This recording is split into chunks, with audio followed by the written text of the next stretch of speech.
한 해 마지막 주일날, 저도 어제는 유난히 감회가 새롭더라고요. 우리 성도들에게 어떤 설교를 해야 가장 적실한 설교가 될까 기도하는 가운데 하나님께서 이런 마음을 주셨어요. 참 웃을 일 없고 기뻐할 수 없는 이 세계적인 환난 속에 우리 그리스도인들마저 어깨를 늘어뜨리고 처진 모습으로 있어서는 이게 옳은가 하는 생각이 들어요. 그러면 성경은 우리에게 어떻게 얘기하는가 보니까 항상 기뻐하라, 다시 말하노니 기뻐하라. 놀랍게도 이 기뻐하라는 말이 명령형으로 돼 있어요. 기뻐질 때까지 그냥 좀 기다리자 이렇게 수동적으로 설명하지 않았어요. 명령형으로 돼 있어요. 명령형으로 됐다는 건 무슨 뜻일까요? 기뻐할 수 없는 상황이 이어질 것이고 연속되지만 그 속에서도 기뻐하라는 하나님의 명령이에요. 아주 적극적으로. 그래서 학자들의 그 분석을 찾아보니까 이 빌립보서는 넉 장에 걸친 짧은 책입니다. 그리고 특별히 이 책은 로마 감옥에 갇혀진 바울에 의해서 써졌다는 것이 특징이에요. 감옥 안에서 기뻐하라. 이게 앞뒤가 안 맞는 얘기잖아요. 어떻게 감옥 안에서 기뻐합니까? 근데 무려 이 기뻐하라는 얘기를 16번을 썼어요. 16번을. 이 짧은 이 글 안에 16번을 기뻐하라, 기뻐하라. 어떻게 그것이 가능할까요?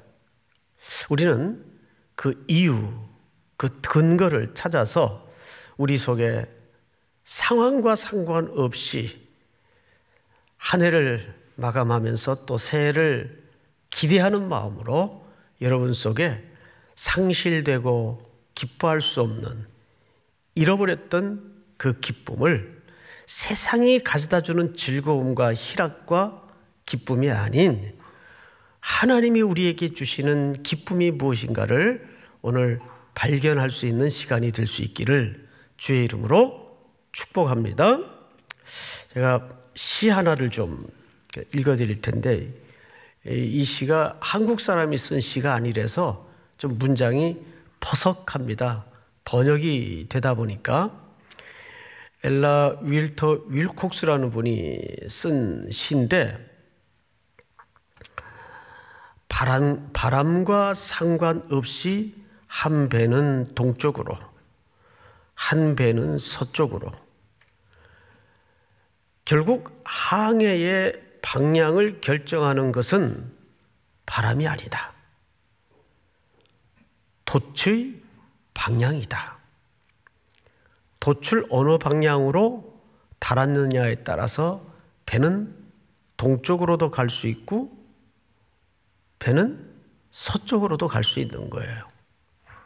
우리가 이 세계적인 환란을 직면하면서 똑같은 폭풍 속에 있는데 어떤 배는 서쪽으로 갈 수도 있고 어떤 배는 동쪽으로 갈 수도 있다는 얘기가 되겠죠. 이제 그 비결과 이유가 우리가 오늘 살펴보고자 하는 빌립보서 1장 12절에서부터 드러나고 있습니다. 우리 성경을 좀 한번 볼까요? 12절 형제들아 내가 당한 일이 사도 바울이 지금 당한 일은 어떤 일일까요? 잘 아시는 대로 빌립보서를 그래서 무슨 서신이라고 하죠? 옥중 서신이라고 해요. 감옥 안에서 쓴 로마 감옥 안에서 쓴 편지다 그 말이죠. 누구에게 썼을까요? 빌립보 성도들에게 쓴 편지입니다. 빌립보 성도들은 또 빌립보 성도들뿐만 아니라 데살로니가 교인들이든지 고린도 교인들이든지 에베소 교인들이든지 항상 여기 복음을 전했던, 우리 지역에 교회를 설립했던 그 바울 선생님은 지금쯤 어디를 돌아다니고 있을까? 늘 소식이 끊겨요. 왜? 항상 비상한 상황 속에서 쫓겨다니니까, 그러다 보니까 요즘처럼 무슨 SNS가 있었던 시대도 아닐 테고 항상 소식이 실종이 돼요. 그래서 교회들은 늘 그 바울 선생님 소식을 알아보느라고 전전긍긍하는 상황이에요. 그래서 빌립보 교인들이 여러 가지 추측과 또 예상을 당연히 하고 있었겠죠. 무슨 어려운 일이 생겼나? 왜 이렇게 소식이 끊기지? 어디 몸이 아픈가? 또 감옥에 들어갔나? 아니면 선교 여행을 다니다가 순교를 한 건가? 도무지 알 수가 없는 거예요. 그런데 인편에 소식이 날아들었어요. 그 4가지 정도 예상의 범주를 결국 벗어나지 못하고 감옥에 갇혔다는 소식을 듣게 된 겁니다. 그래서 빌립보 성도들이 참 착해요. 성도들이 다 착하긴 착하죠. 그래서 열심히 감옥에서 고생하고 있는 사도 바울의 그 물품을 대주기 위해서 디도편에 물품을 다 모아가지고 보낸 거예요. 그래서 사도 바울이 그 물품을 받아들고 참 감사하고 기쁜 마음에 이 편지를 쓰게 되는데, 물품을 받았다고 기쁜 건 아닐 거란 말이에요. 그러면서 오늘 과연 사도 바울이 그 감옥이라는 환경, 메인 몸 아니에요? 그 이야기를 당한 일이라고 소개를 하는 겁니다. 성경을 좀 보십시다. 형제들아, 내가 당한 일이 도리어 복음 전파에 진전이 된 줄을 너희가 알기를 원하노라. 복음 전파에 뭐가 됐대요? 진전이 됐대요. 지금 매였잖아요. 마치 우리가 이 코로나에 묶여가지고 아무것도 할 수 없는데, 만날 수도 없고 갈 수도 없고 올 수도 없고, 세상에 평생 한 몸을 이루고 한 가정의 구성원으로서 살았던 가족이 죽어도 요즘 방역의 원칙 때문에 그 자리에서 바로 화장을 해버려요. 이런 참 괴이스럽고 황당한 시대가 어디 있어요. 가족도 임종도 못 지키고 장례 심지어는 참석할 수도 없고, 이런 참 비통한 시대를 살아가는데 뭘 할 수 있겠어요. 근데 바울은 여기서 진전이 된 줄을 너희가 알기를 원하노라. 그러니까 복음은 매일 수도 없고 매이지 않았다는 거예요. 도대체 이게 무슨 역설일까? 그 역설의 내용을 한번 들여다보도록 하십시다. 13절. 이러므로 나의 매임이 그리스도 안에서 모든 시위대 안과 그 밖의 모든 사람에게 나타났으니, 자, 여기 우리가 좀 풀어야 될 과제가 뭐냐면 프라이토리온이라고 표현된 시위대로 번역이 됐죠. 이제 학자들마다 이 프라이토리온을 2가지로 해석을 합니다. 시위대는 간단히 얘기해서 수경사, 수도경비 사령부 아시죠? 여기 청와대와 왕을, 대통령을 가장 지근거리에 주둔해서 지키는 경호 부대입니다. 그런데 이 로마의 이 시위대는 그 정도 범주를 조금 넘습니다. 그 특권이라는 것이, 그 고난이라는 것이.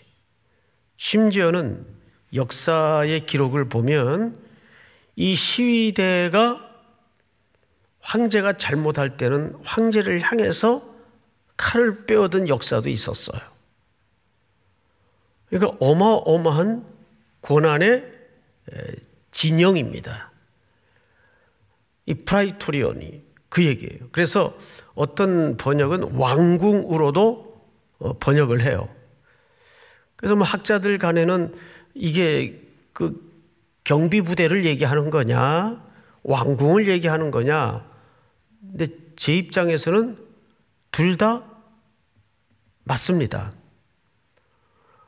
경호실만을 얘기할 땐 경호실이라고 하고, 그러나 그 경호실이 어디에 부속입니까? 청와대의 부속 아니겠어요? 그러니까 왕궁으로 번역을 하는 것도 그렇게 틀린 번역은 아니라고 봐져요. 어쨌든 그것이 중요한 것이 아니라 이 시위대와 당시 로마 왕궁 사이에는 이런 밀접한 정치적, 군사적 역학관계를 갖고 있다는 거예요. 그러니까 이들은 보통 어떻게 지키냐 하면 죄수들을 4명씩 4교대를 시킵니다.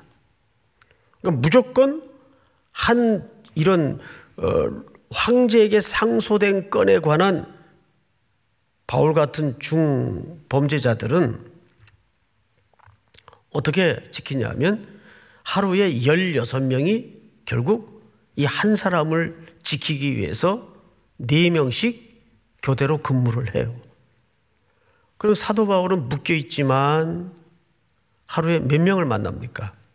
14명을 만나야 돼요.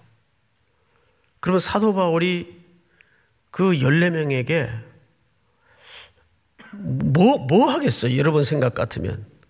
감옥에서. 우리 시간도 많은데 카드 놀이 좀 할까요? 뭐 그러겠어요? 그 수비대, 시위대 군인들에게 그 사람들은 상당한 고위 관료들입니다. 계속 저 귀에 피가 나도록 복음을 전하는 거예요. 아, 또 이 사람 또 당벌이네 오늘. 막 그러면서 그 순서를 맡았을 것 같아요. 제가 그때 살지 않아서 표정은 모르겠지만 계속 교대로 돌아가는 겁니다. 그런데 역사가들의 합리적 추론을 해보면 이것이 로마 왕궁으로 복음이 들어가는데 지름길 역할을 했다라고 많이들 이야기를 합니다. 그러나 그것은 합리적 추론일 뿐이에요. 그러나 전혀 근거가 없을 수는 없어요. 문제는 사도 바울이 지금 그 얘기를 하는 거예요. 나를 묶거나 그럼 묶인 채로 복음을 전하면 되지 뭐. 이 팬데믹 상황으로 교회를 전부 다 문 닫게 만들고 집에서 못 나오게 해 교인들을 뭐 이렇게 또 하는 거예요. 온라인으로, 줌으로. 우리가 코로나를 맞기 전에는 이렇게라도 예배 드릴 수 있을 줄 여러분 어떻게 알았어요? 저도 상상을 못했어요. 그런데 또 하는 거예요. 마치 복음은 물처럼 계속해서 앞에 돌이 있으면 돌을 넘어가고 또 큰 바위돌이 있으면 옆으로 돌아가고 계속 복음은 앞으로 가는 거예요. 사도 바울이 13절에서 이러므로 나의 매임이 그리스도 안에서 모든 시위대 안과 그 밖의 모든 사람에게 나타났으니. 근데 여기 중요한 조건이 있었죠. 누구 안에서? 그리스도 안에서. 그리스도 안에서. 이것이 가능했다 그 말이에요. 여러분, 빌립보서는 짧은 책이지만 기뻐하라. 기뻐하라. 근데 거기에 중요한 기초가 주 안에서, 주 안에서. 이게 16번하고 17번이 나와요. 주 안에서 기뻐하라. 그러니까 우리가 우리 속에서 기쁨을 생성해 내려면 개그 프로도 필요하고 세상의 즐거운 엔터테인먼트라는 방식을 통해서 기쁨을 찾고 웃음을 찾아요. 그게 며칠 갑니까? 며칠 가요? 하루 이틀밖에 못 가요. 어제 어느 자매님으로부터 잠깐 들은 얘기인데, 자기가 평생 많은 일들을 겪었지만 예수 그리스도를 구주로 만날 때 그 희열만큼은 어떤 것도 압도할 수 없었다. 그 복음을 경험했을 때, 그 십자가에 죽으신 예수 그리스도가 나의 구주라는 사실을 깨달았을 때만큼 자기 인생에 희열은 없었다는 거예요. 바로 그 희열이 사도 바울이 말하고 싶었던 기쁨이에요. 그 기쁨이, 그러니까 우리가 기뻐할 수 있는 가장 중요한 근거는 우리 안에 예수로 가득 찰 때, 우리 중심에 예수가 가득 찰 때 그게 이렇게 삐져나오고 터져나오고 넘쳐나게 돼 있는 거예요. 기쁨이라는 건 그런 거 아니겠어요? 짜내는 게 기쁨은 아니잖아요. 그런데 이것은 사도 바울의 이야기고, 이 매였지만 복음은 중단될 수 없이 번져나갔어요. 복음을 묶을 수가 없었어요. 온 시대도, 어느 시대도 수많은 순교의 피가 역사 속에 흘러넘쳤지만 교회를 말살할 수 없었고 복음을 중단할 수 없었어요. 사도 바울도 마찬가지예요. 몇 가지 증상이 나타났어요. 그 증상을 좀 소개해 드리겠습니다. 14절을 보세요. 형제 중 다수가 나의 매임으로 말미암아 주 안에서 신뢰함으로 겁 없이 하나님의 말씀을 더욱 담대히 전하게 되었느니라. 자, 처음에 나타난 현상은 사도 바울 선생님이 갇혔으니까 이 일은 그냥 여기서 종막을 고해야 되겠다, 여기서 끝내야 되겠다, 이랬던 것이 아니라 그 복음의 능력과 사도 바울 선생님이 가르쳤던 복음을 깨달은 성도들이, 그럼 우리가 더욱 복음을 증거하는데 힘을 내자, 선생님을 대신해서라도 우리가 예수를 전하고 더 힘을 내자, 이런 종류가 하나 나타나기 시작했어요. 두 번째 종류를 보십시다. 15절. 어떤 이들은 투기와 분쟁으로, 어떤 일은 착한 뜻으로 그리스도를 전파하나니. 자, 여러분, 그렇게 복음을, 확신을 가지고 바울 선생님이 전한 복음을 전하고 있는 성도들 가운데도 이상하게 동기가 또 달라요. 그렇죠? 어떤 이들은 투기와 분쟁으로, 어떤 이들은 선한 뜻으로, 이게 무슨 얘기일까요? 즉 로마 제국하의 교회들은 사도 바울을 다 찬성했던 것만은 아니에요. 심지어는 예수를 향해서도 돌을 든 사람들이 있었는데 바울에게 반대자가 없겠어요?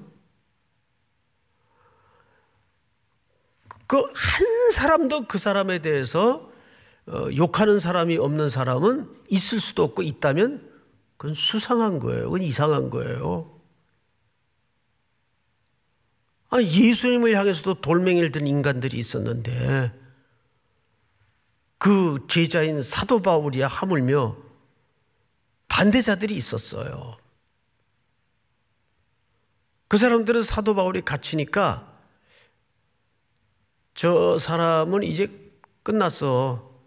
이제 더 이상 사도 바울의 영향력을 이 로마 제국 교회들에게 끼칠 수가 없어. 이참에 우리가 더 열심히 복음 전해서 우리 영향력을 좀 확대하자. 이런 순수하지 못한 동기로 또 복음을 전하는 사람들이 있었어요. 근데 그런 다양한 반응을 바라보는 소식을 들은 사도 바울 입장에서는 어떻게 바라봤을까? 놀라운 얘기를 해요. 자, 성경을 보십시다. 16절, 이들은 내가 복음을 변증하기 위하여 세우심을 받은 줄 알고 사랑으로 하나, 선한 뜻으로 하는 사람들은 이 말은 무슨 얘기냐면 하나님의 섭리 속에 우리 사도이신 바울 선생님은 로마 황제 앞에서 복음을 변증해야 했기에 이렇게 갇혀 있으니 우리가 대신이라도 나가서 복음을 전하자, 이렇게 된 거예요. 그걸 다 알아요. 선한 뜻으로 복음을 전했던 성도들은. 그런데 17절이 문제입니다. 그들은 나의 매임에 괴로움을 더하게 할 줄로 생각하여 순수하지 못하게 다툼으로 그리스도를 전파한다, 이렇게 돼 있어요. 근데 한쪽에서는 바울을 싫어하는 사람들은 저 사람 결국 혼자 다 하는 것처럼 들고 뛰고 난리치더니 붙잡혔구만. 이참에 우리가 더 열심히 복음 전해서 우리 영향력을 좀 더 확대해 나갑시다. 이렇게 됐다 그 말이에요. 자, 그런데 18절을 한번 다 같이 읽어볼까요? 18절 시작. 그러면 무엇이냐? 거칠애로 하나 참으로 하나 무슨 방도로 하든지 전파되는 것은 그리스도니 이로써 나는 기뻐하고 또한 기뻐하리라. 이 말을 이렇게 오해해서는 안 돼요. 방법이 어쨌든 그리스도만 전파하면 된다, 그 얘기가 아니에요. 이 말은 방법이 아무리면 어떠냐, 복음만 전파되면 되지, 그 얘기가 아니라 그들이 그런 불손한 동기를 가지고 그리스도를 전파하더라도 봐라, 복음은 막지 못한다, 그 뜻이에요. 복음의 전파와 복음의 영향력은 하나님이 하시는 거지 그들이 막을 수가 없다, 그 말이에요. 그러니까 방법이 아무래면 좋다, 여기에 초점이 있는 게 아니에요. 그럼에도 불구하고 복음 전파를, 또 복음의 확장은 이들이 막을 수 없다. 복음은 그 자체가 능력이 되기 때문에, 이 얘기를 사도 바울이 하고 싶은 거예요. 사랑하는 성도 여러분, 그러면서 여기 바울이 이로써 나는 기뻐하고 또한 기뻐하리라.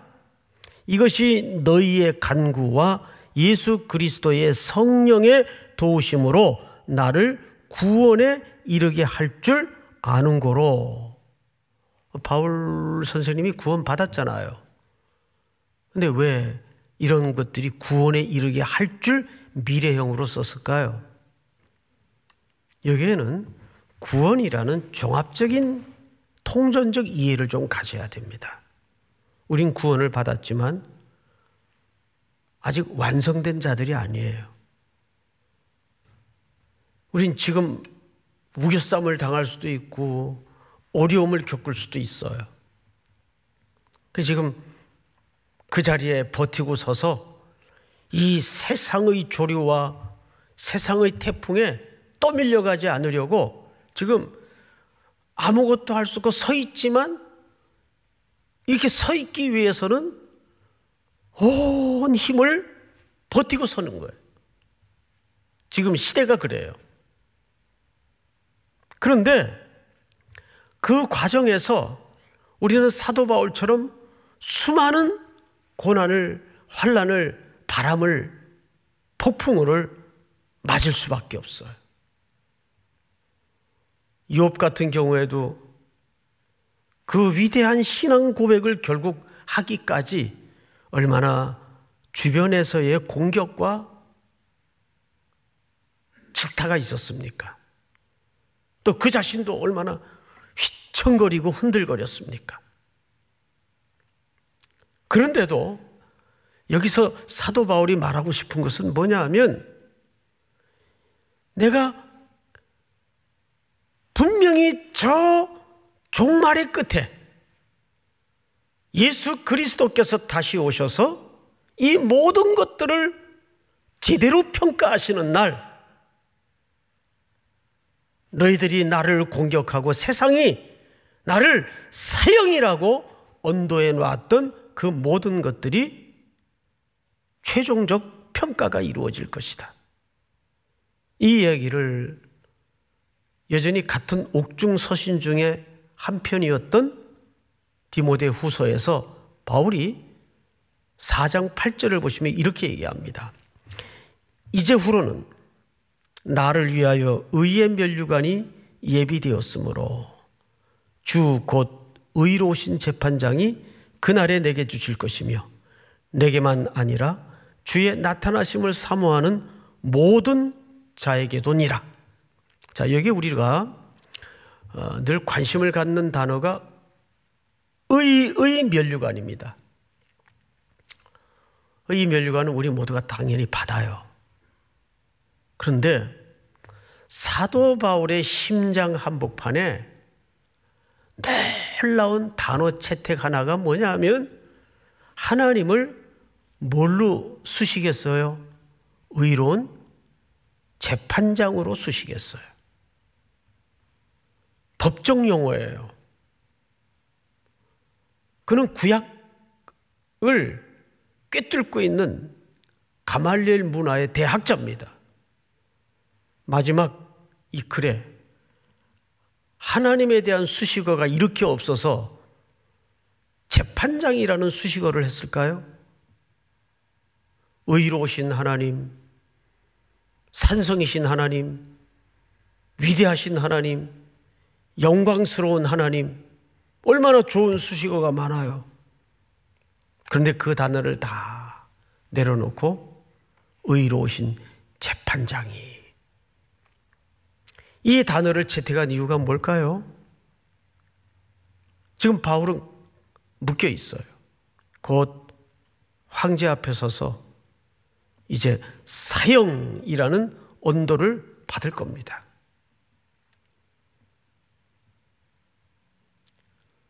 당시 모든 권력의 총아인 로마의 황제는 신이에요, 신. 사람이 아니에요. 그 황제가 내린 판결은 세상의 모든 권력이 달려들어도 변개시키거나 뒤집어 엎을 수가 없어요. 한 사람이 뒤집습니다. 사도 바울이에요. 의로우신 재판장이 그날에 내게 주실 것이며 여러분, 이 당시 로마의 그 절대성이라는 것이 얼마나 대단했던 시대인지 아십니까? 황제는 신이에요. 그래서 모든 법률로부터 자유하는 존재였어요. 게다가 로마가 하는 모든 것들은 기준이었어요. 로마의 문학이 입을 닫으면 세계의 문인이 붓을 꺾었고, 로마의 음악이 침묵을 하면 세계의 음악이 입을 닫았던 그런 절대 국가예요. 그 국가의 황제는 사람이 아니었어요. 신이에요. 신이 사도 바울을 향해서 사형이라고 판결했을 땐 그게 법이에요. 진리예요. 어느 누구도 그 판결을 변개시키거나 뒤집어 엎을 수 없어요. 그런데 초라한 노구가 되어버린 사도 한 사람이 감옥에서 글을 쓰며 그 판결을 엎어버려요. 아니다. 이것이 최종적인 평가가 아니다. 내게는 더 궁극적이고, 내게는 더 본질적이고, 더 절대적이고 영원한 재판장이신 하나님의 평가가 남아있다. 그날이 오면 모든 불의가 드러날 것이고, 바람에 밀려 요동하던 모든 것들이 얼마나 아침 햇살에 사라지는 안개와 같은 것임이 명명백백하게 판가름 날 것이다. 여러분, 이게 믿음 아니에요? 의로우신 재판장이 내게 주실 것이니 내게만 아니라 주의 나타나심을 사모하는 모든 자에게도니라. 오늘 사도 바울의 기쁨은 워낙 그 사람이 태어나서부터 그냥 워낙 긍정적이야. 그 사람은 그런 기질적인 문제가 아니에요. 신앙은 기질적인 문제도 아니고 성품의 문제도 아니에요. 그리스도가 내 안에 중심이 되어 있는가? 세상이 아무리 요동을 치고 당장 뭐가 다 끝날 것 같고 무너질 것 같아도 우리 안에 나의 기쁨의 근거가 되시는 예수 그리스도가 꽉 차 있다면 그런 시련, 환난, 눈물, 질곡의 모든 것들이 의미가 없어져 버려요. 그래서 성경은 사도 바울 같은 사람들을 세상이 감당할 수 없는 사람이라 그랬어요. 우리 교회가 또 성도들이 지금이야말로 왜 교회가 답이어야 하는가? 왜 성도들의 삶과 성도들의 걷는 목적지가 유일한 세상 사람들과 세상을 향한 해답이어야 하는가를 드러낼 때입니다. 우리 요한복음 16장을 한번 볼까요? 지금은 너희가 근심하나 내가 다시 너희를 보리니 너희 마음이 기쁠 것이요 너희 기쁨을 빼앗을 자가 없으리라. 할렐루야. 그 우리 기쁨의 기초가, 출처가 누구이어야 합니까? 그럼 여러분들이 가정에서라도 예수 그리스도, 다시 한번요, 누구이어야 합니까? 예수 그리스도. 우리 요한복음 17장을 한번 마지막으로 볼까요? 지금 내가 아버지께로 가오니 내가 세상에서 이 말을 하옵는 것은 그들로 내 기쁨을 그들 안에 충만히 가지게 하려 함이니라. 우리가 생성하고 우리가 의지력을 발동시켜서 그래 힘내야지, 이게 우리 기쁨의 출처가 아니에요. 그리스도가 우리 안에 빈틈없이 들어오면 그리스도가 우리의 기쁨이에요. 왜? 십자가에서 모든 걸 이기셨기 때문에. 할렐루야. 십자가에서 우리를 이기셨기 때문에. 사랑하는 성도 여러분, 올 한 해 이렇게 저물어가지만 저와 여러분들이 다시 한번 새롭게 맞이하는 21년도는 어느 해보다도 하늘의 기쁨으로 온 천지가 가득 메워질 수 있도록 여러분 안에 살아계신 그리스도께서 기쁨의 출처와 출발과 근거가 될 수 있는 새날이 될 수 있기를 주님의 이름으로 축복합니다.